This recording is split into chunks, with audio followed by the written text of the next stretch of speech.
just such a it's recreational. Yeah. There's well, I mean, it's back to Jack. I mean, it's a lot. It has a lot to do with social media and Twitter in particular. Yeah. I mean, you have like so. For instance, I missed the whole Covington High School Catholic fiasco because you're not on Twitter. I basically was ignoring Twitter. Nice. I saw it out of the corner of my eye. Like, man, this is interesting. This is blowing up. But I was so off Twitter that there was no temptation for a hot take from me, right? And I saw these people just torching their reputations by taking these, like Kathy Griffin, right? Basically calling for the doxing of these kids, given all that she has suffered, from mob behavior online, and she's, whipping up her own mob. It was just nuts. But it's normal. That's what people do. It's what the platform is calling out of people. But it's also when people have been shamed and they've done something awful, then they reinforce their base. Like that now she's like so heavily hard left because the right wing ran after her. Like anyone on the right that does anything, she's calling for her side to go after this person, like reinforcing that she's a part of that tribe, that she's a part of that left-wing tribe. Yeah, yeah. Well, it's so obviously everyone has a lot to lose doing this, especially in a case where all the facts aren't in, and if you just waited a beat. I mean, even the New York Times got this wrong. The New York Times writes an article about the kids in the MAGA hat that they have to rescind. And so then as the dust is settling, and I see these people, some people are doubling down, some people are issuing public apologies. I see somebody who's actually kind of, branded herself as, one of my enemies for a reason I can't fathom. But this journalist, Kara Swisher, who, she works for Recode and Vox now, but she's got a big podcast, and she actually writes for the New York Times now. She's got an opinion piece, a regular column for the New York Times. She's a tech journalist, and I happen to know she doesn't like me because she's tweeted against. She's said some disparaging things about me on Twitter, and we had an offline conversation about it. But I saw her. She said one of the most vituperative and fairly crazy things in response to the kids initially, and then once more information came out, she walked it back and she basically apologized. Good for on her. Twitter.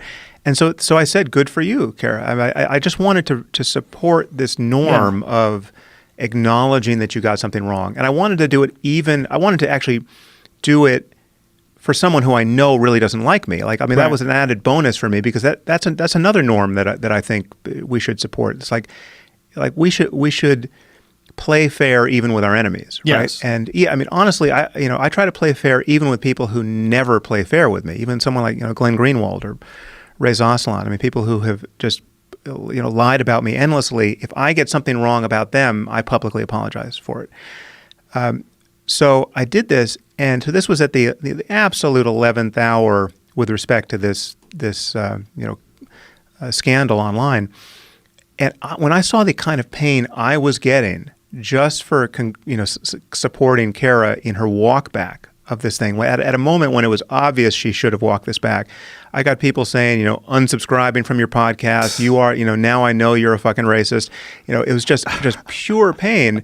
And I just thought, wow, man, that's, it's like you just touch this thing at its very end, and it's the slime gets on you. So yeah, it's the medium. We had no opportunity to do this before. It is the medium, and it's also people that don't feel like their opinions are being heard. Like they want their opinion to be heard. They want it to be heard right now, and it might not be a very well thought out opinion, but they know that they have the ability to blare it out, and so they just send it out, and that the ability to do that is just intoxicating for folks. And that they can reach you. You talked about this with Jack. What makes Twitter especially good for this is that everything has the same stature. Yes. Like your tweet's no bigger than the other tweet that just called you an asshole. Yeah, right? That's my Kurt Metzger take on it, because Kurt Metzger was a hilarious stand-up comedian. He'll write a Facebook blog only. He only writes on Facebook. Right. He's like, I like how it's set up. He's like, it differentiates between me and these fucking idiots who are commenting under there. Yeah. Although ironically, I hate Facebook. I can't even, it's just the graphic design on Facebook I find so offensive that I just can't even look at Facebook. So I use it as a publishing channel, but I keep threatening in my own mind to just delete the account because I just don't. I mean, I've only read the comments 3 times, maybe ever. Yeah, and I every don't time I look at read Facebook. them, it's like, Jesus Christ, it's like YouTube, but alive. I know it's like YouTube, but with people with their real names. right. It's, this is a new world that we're living in, man. And everybody's trying to navigate this thing and figure it out as it goes along. And not everybody's doing it well. And No. I think this world is going to get more and more intrusive. I think this is just the beginning. I think we didn't see Twitter coming, whatever comes after Twitter. And this is one of the things that before the podcast, I wanted to really talk to Jack about to get his take on what he thinks is next down the line.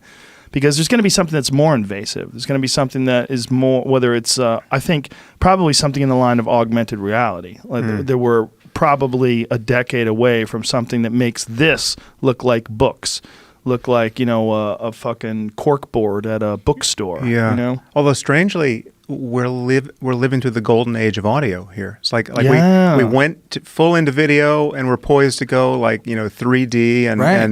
VR, and then all of a sudden audio is king.